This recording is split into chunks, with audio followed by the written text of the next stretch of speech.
lá, capítulo de hoje, a casa mental.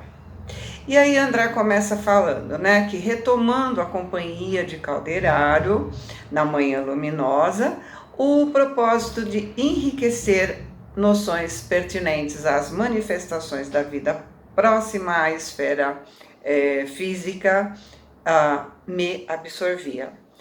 Admitido à colônia espiritual, que me havia recebido com extremado carinho, conhecia de perto alguns instrutores e fiéis operários do bem. Inquestionavelmente, vivíamos todos em intenso trabalho, com pouquíssimas horas reservadas a excursões de entretenimento. Demais, fruíamos ambiente de felicidade e alegria, a favorecer-nos a marcha evolutiva. Nossos templos constituíam, por si sós, abençoados núcleos de conforto e revigoramento. Nas associações culturais e artísticas, encontrávamos a continuidade da existência terrestre, agora enriquecida de múltiplos elementos educativos. O campo social transbordava de oportunidades maravilhosas para a aquisição de inestimáveis afeições. Os lares em que situávamos o serviço diuturno se erguiam entre jardins encantadores que pareciam ninhos quentinhos, agradáveis e abençoados em folhagens perfumadas e tranquilas. Não nos faltavam determinações e deveres, ordem e disciplina. Entretanto, a serenidade era nosso clima, a paz, nossa dádiva de cada dia.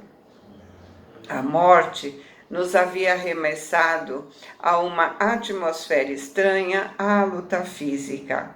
A primeira sensação foi o choque. O imprevisto nos empolgou. Continuávamos vivendo, apenas sem a máquina fisiológica. Continuamos vivendo fora do corpo, né? Mas as novas condições de existência não significavam tirar a oportunidade de evoluir. Os motivos de competição benéfica, as possibilidades de crescimento espiritual haviam lucrado infinitamente. Podíamos recorrer aos poderes superiores, manter relações edificantes, tecer esperanças e sonhos de amor, projetar experiências mais elevadas no setor reencarnacionista, aprimorando-nos no serviço e no estudo e aumentando a capacidade de servir. Em resumo, a passagem pelo túmulo nos conduziu a uma vida melhor, mas e os milhões que transpunham o estreito limiar da morte, permanecendo apegados à crosta da terra? Incalculáveis multidões desse gênero se mantinham na fase rudimentar do conhecimento. Apenas possuíam algumas informações primárias da vida.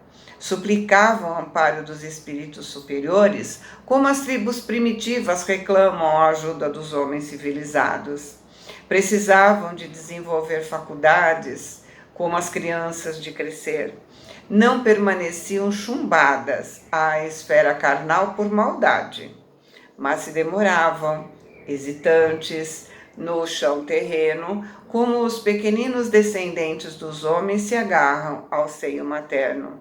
Guardavam da existência apenas a lembrança do campo sensitivo, campo das sensações, né? Precisavam da reencarnação quase imediata, quando lhes era possível a matrícula em nossos educandários de serviço e aprendizado iniciais. Por outro lado, verdadeiras falanges de criminosos e transviados agitavam-se, não longe de nós. Depois de haverem transposto as fronteiras do túmulo, consumiam por vezes inúmeros anos entre a revolta e a desesperação, parecendo horrorosos gênios da sombra, como acontece nos círculos terrenos, com os delinquentes teimosos, separados da sociedade sadia, mas sempre terminavam a corrida louca nos desvios escuros do remorso e do sofrimento, penitenciando-se finalmente de suas perversidades. O arrependimento é, porém, caminho para a regeneração e nunca passaporte direto para o céu, razão pela qual esses infelizes formavam quadros vivos de padecimento e de horror. Em várias experiências, eu os via conturbados e aflitos, assumindo formas desagradáveis ao olhar. Nos casos de obsessão, se convertiam em carrascos uns dos outros, ou, então, em carrascos frios das vítimas encarnadas, quando errantes ou circunscritos aos vales de punição, aterravam sempre pelos espetáculos de dor e de miséria sem limite. No entanto, era necessário convir eles, os desventurados, e nós outros, que continuávamos trabalhando em ritmo normal, atravessáramos portas idênticas, ou seja, passamos pelo túmulo, né? Talvez em muitos casos houvéssemos abandonado o invólucro material sob o assédio de doenças análogas. Isso, considerando e por desejar conhecer a lei divina, que não concede paraíso de favor, ou seja, ninguém ganha paraíso de graça, né? Nem estabelece infernos eternais. Me angustiava ver as imensas fileiras de infortunados. Ou seja, André Luiz estava pensando que onde ele estava existiam lares, família, existia uma sociedade em busca da evolução de aprendizado, de amizade, de amor, mas que nem todos os lugares eram assim. Agora ele estava num lugar de sofrimento, onde existiam milhões de pessoas que não conheciam essas leis, pessoas que quando estavam encarnadas não sabiam como agir e agora estavam com medo de se afastar da Terra. E haviam outras pessoas, as maldosas, aquelas que se satisfaziam em ser carrascos uns dos outros. Elas também tinham raiva e inveja daqueles que eram felizes e ficavam o tempo todo querendo o mal das pessoas. E André não entendia como que pessoas que tinham desencarnado com doenças iguais podiam ser tão diferentes. Efetivamente, ele diz, né, identificar numerosos deles em câmaras retificadoras, através de múltiplas instituições de beneficência.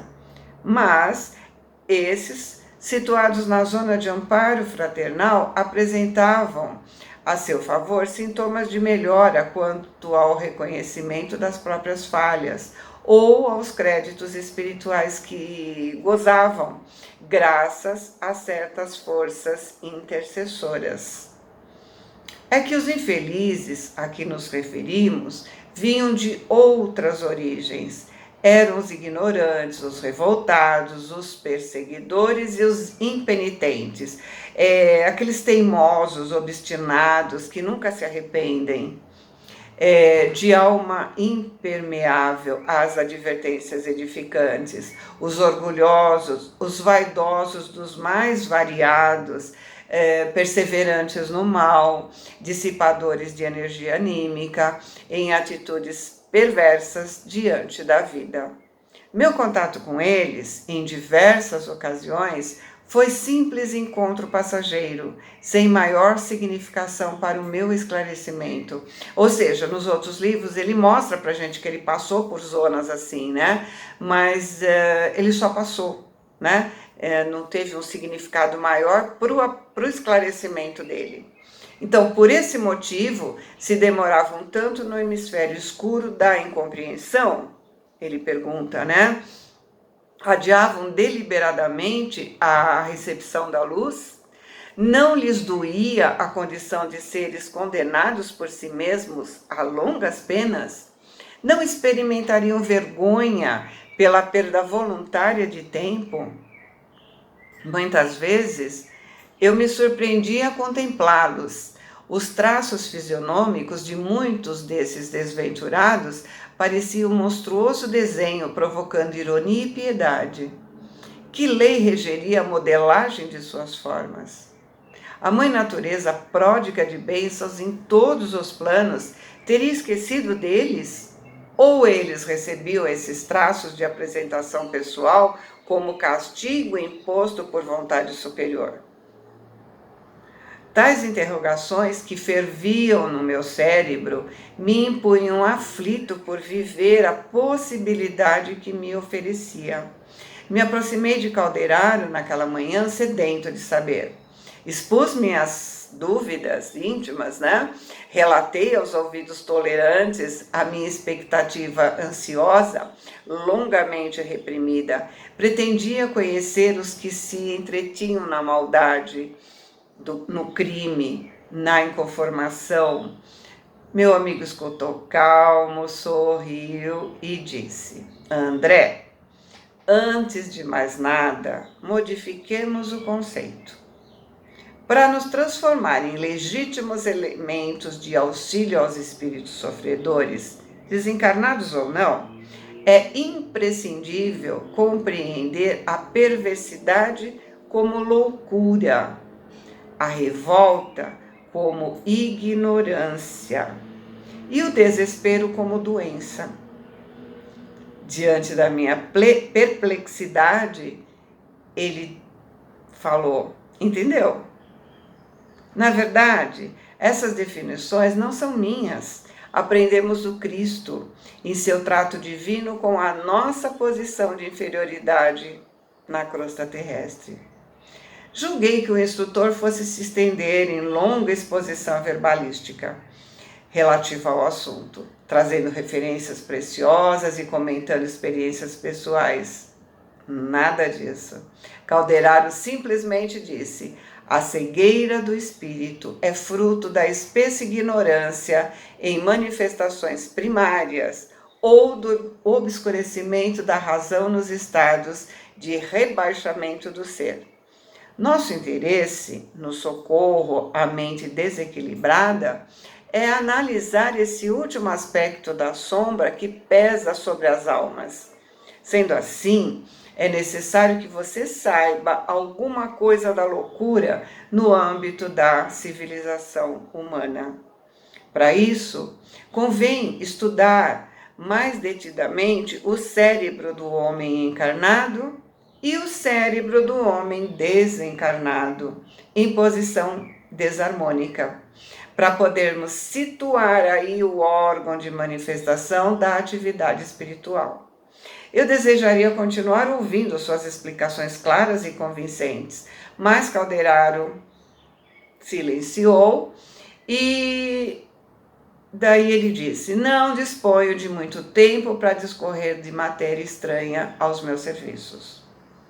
Todavia, lidaremos juntos, convictos de que, trabalhando em boas obras, aprenderemos sempre a ciência da elevação. Ou seja, ele não entende, não é do entendimento dele esse tipo de coisa, mas ajudar sempre eleva, né?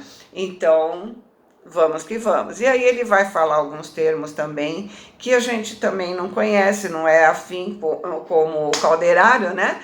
Mas dá pra gente entender o que ele está falando. E depois também tem assim, a gente pega na internet, a gente vê a localização dessas três zonas do cérebro que ele vai citar, aí dá uma melhor esclarecida, né? E aí ele disse o seguinte: o verbo gasto em serviços do bem é cimento divino para realizações imorredoras. Conversaremos, pois, servindo aos nossos semelhantes de modo substancial, e nosso lucro será crescente. Calei-me. Daí a minutos, acompanhando-o, penetrei vasto hospital, detendo-nos diante do leito de certo enfermo, que o assistente deveria socorrer. Abatido e pálido, ele se mantinha unido à deplorável entidade do nosso plano, em míseras condições de inferioridade e de sofrimento. O doente, embora quase imóvel, acusava forte tensão dos nervos, sem perceber, com os olhos físicos, a presença do companheiro de aspecto sinistro. Pareciam visceralmente unidos um ao outro, a tal abundância de fios tênues, fininhos, que mutuamente se entrelaçavam, desde o tórax até a cabeça. Pareciam dois prisioneiros de uma rede fluídica. Pensamentos de um deles, com certeza, viveriam no cérebro do outro. Comoções e sentimentos seriam permutados entre ambos com a matemática precisão. Espiritualmente, estariam continuada e perfeitamente identificados entre si. Eu observava admirado o fluxo de comuns vibrações mentais. Queria comentar o fenômeno, mas Calderaro, percebendo a minha intenção, disse: examina o cérebro do nosso irmão encarnado. Concentrei-me na contemplação do delicado aparelho, centralizando toda a minha capacidade visual, de modo a analisá-lo interiormente. O envoltório craniano, diante dos meus pareceres, dos meus poderes visuais intensificados, não apresentava resistência. Como eu havia reparado de outras vezes, ali estava o complicado departamento da produção mental, como um laboratório dos mais complexos e menos acessíveis. As circunvoluções separadas entre si, reunidas em lobos, igualmente distanciados uns dos outros pelas fissuras, davam-me a ideia de um aparelho elétrico quase endevassado pelos homens. Comparando os dois hemisférios, recordei as designações na terminologia clássica e demorei alguns minutos reparando as especiais disposições dos nervos e as características da substância cinzenta. A voz do meu orientador quebrou o silêncio. Observa a sinalização. Assombrado, notei pela primeira vez que as irradiações emitidas pelo cérebro continham diferenças essenciais. Cada centro motor tinha características próprias através das forças radiantes. Descobri surpreso pelos sinais luminosos que todo o terreno do cérebro se dividia em 3 regiões distintas. Nos lóbulos frontais, as zonas de associação eram quase brilhantes. Do córtex motor até a extremidade da medula espinhal, a claridade diminuía para tornar-se ainda mais fraca nos gânglios basais. Então aqui estava mais luminoso, aqui no meio estava mezzo, né? E lá embaixo praticamente nada. Eu já estava há alguns minutos na contemplação das células nervosas quando o assistente me aconselhou: você examinou o cérebro do companheiro que ainda se prende ao corpo denso? Então agora observe o mesmo órgão no amigo desencarnado que o influencia de modo direto. A entidade que não se dava conta da minha presença, em virtude do círculo de vibrações grosseiras em que ele se mantinha, fixava toda a atenção no doente, lembrando a astúcia de um felino vigiando a presa. Observei estranha ferida na região torácica e queria investigar a causa, sondando os pulmões. E aí Calderaro me corrigiu: trataremos da chaga no serviço de assistência. Concentra agora as possibilidades da visão no cérebro.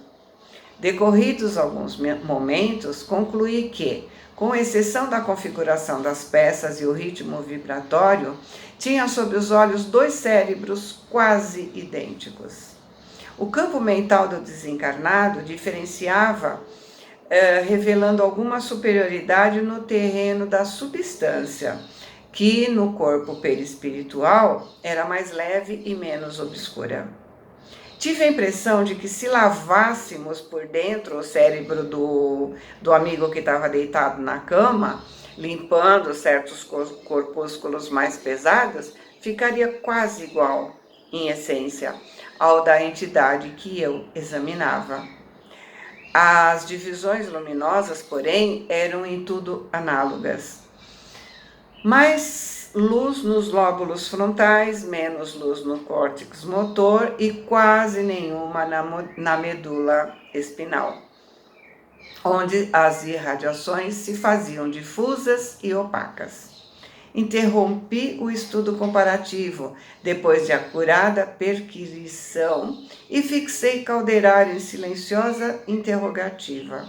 O prestimoso mentor argumentou sorridente. Depois da morte física, o que há de mais surpreendente para nós é o reencontro da vida. Aqui aprendemos que o organismo perispirítico, que nos condiciona em matéria mais leve e mais plástica, após o sepulcro, é fruto igualmente do processo evolutivo.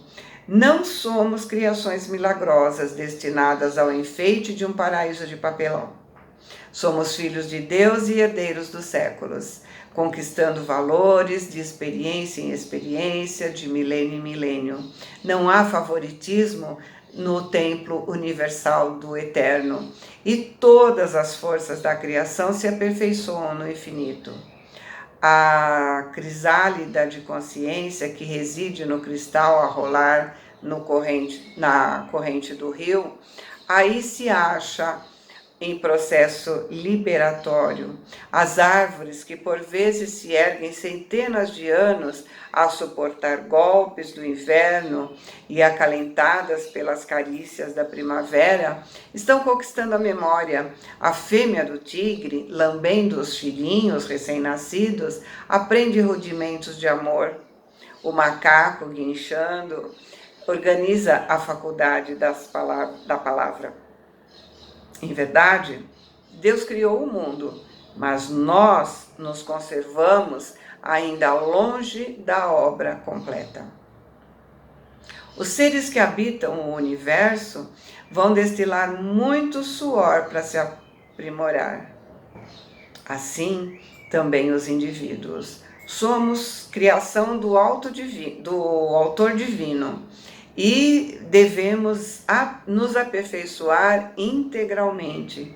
O Pai Eterno estabeleceu como lei universal que seja a perfeição obra de cooperativismo entre Ele e nós, os seus filhos. O mentor silenciou por instantes, sem que eu tivesse ânimo suficiente para fazer qualquer comentário. Logo após, indicou-me a medula espinal e continuou: creio que seja desnecessária qualquer referência aos trabalhos primordiais do nosso longo drama de vida evolutiva. Desde a ameba na água fria do mar até o homem, estamos lutando, aprendendo e selecionando invariavelmente. Para adquirir movimento e músculo, faculdades e raciocínio, experimentamos a vida e por ela fomos experimentados milhares de anos. As páginas da sabedoria hinduísta são escritos de ontem, e a boa nova de Jesus é a matéria de hoje, se comparada aos milênios vividos por nós na jornada progressiva.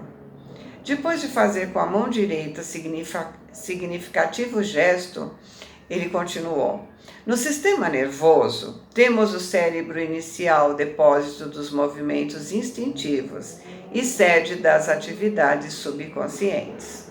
Consideremos como sendo o porão da individualidade, onde arquivamos todas as experiências e registramos os menores fatos da vida. Na região do córtex motor, zona intermediária entre os lóbulos frontais e os nervos, temos o cérebro desenvolvido, reunindo as energias motoras de que se serve a nossa mente e para as manifestações imprescindíveis no atual momento evolutivo do nosso modo de ser. Nos planos dos lobos frontais, silenciosos ainda para a investigação científica do mundo, dormem materiais de ordem sublime que conquistaremos gradualmente do esforço de ascensão, representando a parte mais nobre do nosso organismo divino em evolução. Os esclarecimentos singelos e admiráveis me empolgavam. Calderaro era educador da mais elevada estirpe. Ensinava sem cansar. Sabia conduzir o aprendiz a conhecimentos profundos sem nenhum sacrifício da parte do aluno. Eu apreciava sua nobreza quando prosseguiu após breve intervalo. Não podemos dizer que possuímos 3 cérebros simultaneamente. Temos apenas um, que porém se divide em 3 regiões distintas. Vamos considerar como se fosse um castelo de 3 andares. No primeiro, que é o gânglio basal, situamos a residência de nossos impulsos automáticos, simbolizando o resumo vivo dos serviços realizados. No segundo, o córtex motor, localizamos o domicílio das conquistas atuais, onde se erguem e se consolidam as qualidades nobres que estamos edificando no presente. E no terceiro, temos a casa das noções superiores, indicando as eminências, quer dizer, as elevações que nos cumpre atingir. Num deles moram o hábito e o automatismo. No outro, o esforço e a vontade. E no último, o ideal e a meta superior a ser alcançada. Distribuímos desse modo nos 3 andares o subconsciente, o consciente e o superconsciente. Como vemos, possuímos em nós mesmos o passado, o presente e o futuro. Verificou-se assim uma pausa mais longa, Dei continuidade aos meus pensamentos, segundo o antigo hábito de perguntar, As preciosas explicações que ouvi não poderiam ser mais simples, nem mais lógicas. Entretanto, eu perguntava a mim mesmo, o cérebro de um desencarnado também pode adoecer? Eu sabia que a substância cinzenta, no mundo carnal, podia ser acometida pelos tumores, pelo amolecimento, pela hemorragia, mas na esfera nova, a que a morte me conduzira, que fenômenos mórbidos assediariam a mente? Calderaro percebeu e disse: não discutiremos aqui as moléstias físicas propriamente ditas. Quem acompanha, como nós, desde muito tempo, os ministérios dos psiquiatras verdadeiramente consagrados ao bem ao próximo, conhece profundamente que todos os títulos de gratidão humana permanecem inexpressíveis diante do apostolado de um Paul Broca, ou Broca, não sei, que identificou a enfermidade do centro da palavra, ou de um Wagner Jorreg, não sei se eu falei certo, que se dedicou à cura da paralisia, em perseguição ao espiroqueta da sífilis, até encontrá-lo no recesso da matéria cinzenta, perturbando as zonas motoras.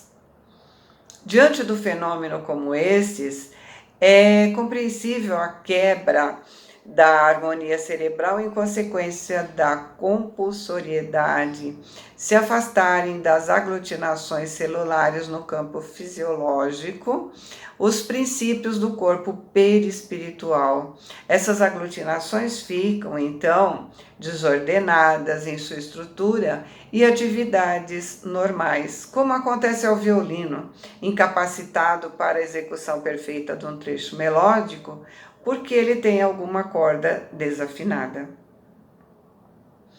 Não devemos nem podemos ignorar as leis que regem os domínios da forma. Daí a impossibilidade de querermos psicologia equilibrada sem fisiologia harmoniosa. Na esfera da ciência humana, isso é caso pacífico. Vamos nos referir tão somente às manifestações espirituais em sua essência. Você pergunta se a mente desencarnada pode adoecer? Que pergunta! Você supõe que a maldade deliberada não seja uma doença da alma? Que o ódio não seja uma doença terrível? Por acaso você supõe que não haja vermes mentais da tristeza, da inconformação? Embora tenhamos a felicidade de agir num corpo mais sutil e mais leve, graças à natureza dos nossos pensamentos e aspirações, já distantes das zonas grosseiras da vida que deixamos, não possuímos ainda o cérebro dos anjos. Constitui para nós incessante trabalho a conservação de nossa forma atual, a caminho de conquistas mais alcançadoras. Não podemos descansar nos processos iluminativos. Cumpre-nos purificar sempre, selecionar pendores e examinar concepções, de modo a não interromper a marcha. Milhões vivem aqui, na posição em que nos achamos, mas outros milhões permanecem na carne, ou nossas linhas mais baixas de evolução, sob o rigor de atroz demência. É para esses que devemos pensar da patologia do espírito, socorrendo os mais infelizes, interferindo fraternal e indiretamente na solução de problemas escabrosos em cujos fios negros se enredam. São doentes em desespero, vítimas de si mesmos, em terrível colheita de espinhos e desilusões. O corpo perispiritual humano, vaso de nossas manifestações, é agora a nossa mais alta conquista na Terra, no capítulo das formas. Para as almas esclarecidas, já iluminadas de redentora luz, representa ele uma ponte para o campo superior da vida eterna. Ainda não atingimos por nós mesmos, para os espíritos vulgares, é a restrição indispensável e justa. Para as consciências culpadas, é cadeia intraduzível, pois, além do mais, registra os erros cometidos, guardando-os com todas as particularidades vivas dos negros momentos de queda. O gênero de vida de cada um no invólucro carnal determina a densidade do organismo perispirítico após a perda do corpo denso. Ora, o cérebro